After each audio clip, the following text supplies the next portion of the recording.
सुप्रभात विद्यार्थियों। इस वीडियो से पहले हमने पाठ मानवीय करुणा की दिव्य चमक का कुछ भाग पढ़ा था, तो आइए हम शेष भाग का भी अध्ययन करते हैं। फादर बुल्के संकल्प से सन्यासी थे। कभी कभी लगता है वह मन से सन्यासी नहीं थे, रिश्ता बनाते थे तो तोड़ते नहीं थे। तो फादर बुल्के जो है जिस तरह से सन्यास जब धारण कर लेते हैं तो वो मोह माया लोभ लालच सबसे परे हो जाते हैं, है ना। तो वो सन्यासी थे पर फिर भी सन्यासी जैसे लगते हैं, मन से सन्यासी नहीं थे, क्योंकि उनमें सभी के प्रति प्रेम, है ना, आदर और बड़ा ही जो है अपनत्व की भावना थी। वह रिश्ता बनाते थे तो कभी तोड़ते नहीं थे किसी से भी। दक्षिणोत्तर मिलने के बाद भी उसकी गंध महसूस होती थी, यानी चाहे वो 10 वर्ष के बाद भी अगर पुनः मिलते थे तो वही अपनत्व की भावना होती थी। वह जब भी दिल्ली आते जरूर मिलते, खोजकर समय निकालकर, गर्मी सर्दी बरसात झेलकर मिलते, चाहे 2 मिनट के लिए ही सही। ये कौन सन्यासी करता है ना। तो जब भी लेखक से मिलने जब भी वो दिल्ली आते थे तो लेखक को कहीं से भी खोज कर समय निकाल कर, चाहे गर्मी हो चाहे सर्दी हो चाहे बरसात हो ना, 2 मिनट के लिए ही सही पर मिलने ज़रूर जाते थे। ये ऐसा कौन सन्यासी करता है। उनकी चिंता हिंदी को राष्ट्रभाषा के रूप में देखने की चिंता थी। हर मंच में अपनी तकलीफ बयां करते, इसके लिए अकाट्य तर्क देते। बस इसी एक सवाल पर उन्हें झुंझलाते देखा है और हिंदी वालों द्वारा ही हिंदी की उपेक्षा पर दुख करते हुए पाया है ना। तो उन्हें एक चिंता महसूस हुई कि हमारे ही देश के जो वासी हैं वो हिंदी जो है उसकी आलोचना करते हैं और इसके लिए वो तर्क भी देते थे और कई बार गुस्सा करते भी उन्हें देखा है कि हिंदी वाले ही हिंदी की उपेक्षा करते हैं। तो उन्हें बड़ा ही दुख था। घर परिवार के बारे में, निजी दुख तकलीफ के बारे में पूछना उनका स्वभाव था और बड़े से बड़े मुख में से सांत्वना के जादू भरे 2 शब्द सुनना एक ऐसी रोशनी से भर देता था जो किसी गहरी तपस्या में जन्मती है। हर मौत दिखाती है जीवन को नहीं रहा। मुझे अपनी पत्नी और पुत्र की मृत्यु याद आ रही है और फादर के शब्दों से झड़ती विरल शांति भी। तो किस तरह से वो देखिए कि हिंदी भाषा के प्रति भी उनका जो गहरा लगाव था। और जब हिंदी हमारे राष्ट्रवासियों के द्वारा, देशवासियों के द्वारा जब हिंदी की आलोचना की जाती थी उन्हें बड़ा दुख होता था। तो हिंदी के प्रति लोगों की उदासीनता देखकर वह झुंझलाते थे। हिंदी भाषी द्वारा हिंदी की उपेक्षा देख वे दुखी भी होते थे। वे जब भी किसी से मिलते थे तो उसके घर परिवार और सुख दुख अवश्य पूछते थे। बड़े से बड़े दुख में भी उनके मुख से निकले सांत्वना के शब्द जीवन में आशा और उत्साह का संचार करते थे।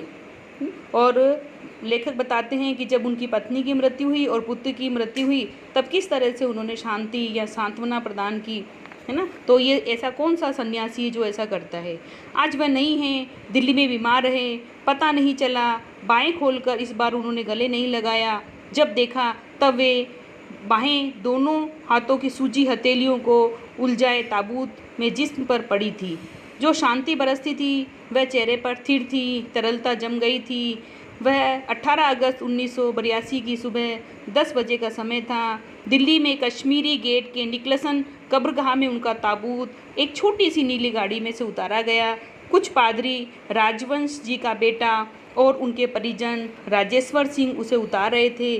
फिर उसे उठाकर एक लंबी संकरी उदास पेड़ों की घनी छांव वाली सड़क से कब्रगाह के आखिरी छोर तक ले जाया गया, जहाँ धरती की गोद में सुलाने के लिए कब्र अवाक मुंह खोले लेटी थी। तो यहाँ पर लेखक क्या बताते हैं कि मुझे बहुत कष्ट है कि फादर कामिल बुल्के बीमारी की स्थिति में दिल्ली आए और उसे इस बात की जानकारी भी नहीं हुई। ताबूत में ही लेखक उनका दर्शन किया, अर्थात जब वो जब उनकी देहांत हो गया था तब उन्होंने एक ताबूत में उनके जिस्म को देखा और जहाँ धरती की गोद में सुलाने के लिए कब्र आवाक मुँह खोले, यानी कब्र खोदी गई थी और ताबूत उसमें, है ना, के द्वारा उनसे दफनाया जा रहा था। ऊपर करेल की घनी छां थी, चारों ओर कब्रें और तेज धूप के व्रंत, है ना। तो जिस तरह से आप धूप में देखिए कैसे लगता है, काफ़ी ऊपर की तरफ ऊंचाई पर देखने पर ऐसे लगता है पेड़ों के बीच में, है ना, जो है गर्मी के इस तरह से गोल से घेरे से बन जाते हैं। जयेंद्र कुमार, विजयेंद्र स्नातक, अजीत कुमार, डॉक्टर निर्मला जैन और मसीही समुदाय के लोग, पादरीगण, उनके बीच में गेरिक वसन पहने इलाहाबाद के प्रसिद्ध विज्ञान शिक्षक डॉक्टर सत्यप्रकाश और डॉक्टर रघुवंश भी जो अकेले उस संकरी सड़क की ठंडी उदासी में बहुत पहले से खामोश दुख की किन्हीं अपरिचित आहटों से दबे हुए थे, सिमट आए थे कब्र के चारों तरफ, यानी इतनी महान हस्तियाँ वहाँ पर विराजमान थी, क्योंकि ये सभी के साथ इनका बहुत ज़्यादा स्नेह अपनत्व था, कि इनका व्यवहार ही इतना जो है अच्छा था। तो सभी इनके अंतिम संस्कार में उपस्थित हुए। फादर की देह पहले कब्र में इसके ऊपर लिटाई गई, फिर मसीही विधि है ना, ईसाइयों की जो विधि होती है उससे उनका अंतिम संस्कार शुरू हुआ। रांची के फादर पास्कल तोयना के द्वारा उन्होंने हिंदी में मसीह विधि से प्रार्थना की। फिर सेंट जेवियर्स के रेक्टर फादर पास्कल ने उनके जीवन और कर्म पर श्रद्धांजलि अर्पित करते हुए कहा, है ना। तो देखिए मसीह विधि के द्वारा इनका संस्कार किया गया और उसके बाद श्रद्धांजलि अर्पित करते हुए कहा गया कि फादर बुल्के धरती में जा रहे हैं, अर्थात धरती की गोद में समा रहे हैं। इस धरती से ऐसे रत्न और पैदा हो। तो कितनी अच्छी बात कही कि ऐसे ही रत्न, ऐसे ही हीरे और धरती पर पैदा हो, जो कि धरती का यानी हमारे मनुष्य के अंदर मानवता का संचार कर सकें। डॉक्टर सत्यप्रकाश ने भी अपनी श्रद्धांजलि में उनके अनुकरणीय जीवन को नमन किया, कि उनका जीवन अनुकरणीय है, उनके जो है अनुसार चलना चाहिए। अर्थात इतना जो है इनका जो जीवन है, इतना जो है सन्यासी थे, पर फिर भी अपनत्व और गहराई से किसी को दिल से चाहते थे। फिर देह कब्र में उतार दी गई। मैं नहीं जानता इस सन्यासी ने कभी सोचा था या नहीं कि उसकी मृत्यु पर कोई रोएगा, लेकिन उस क्षण रोने वालों की कमी नहीं थी, क्योंकि सन्यास जब धारण कर लेते हैं तो जब अपना ही परिजन जो है वो दूर हो जाते हैं, परंतु आज रोने वालों की वहाँ पर कोई कमी नहीं थी, यानी सबकी आंखें नम थी।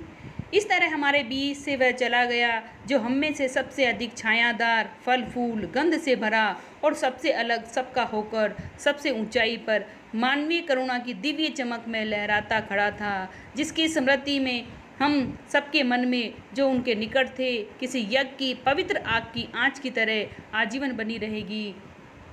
उस पवित्र ज्योति की याद में श्रद्धानत हूँ।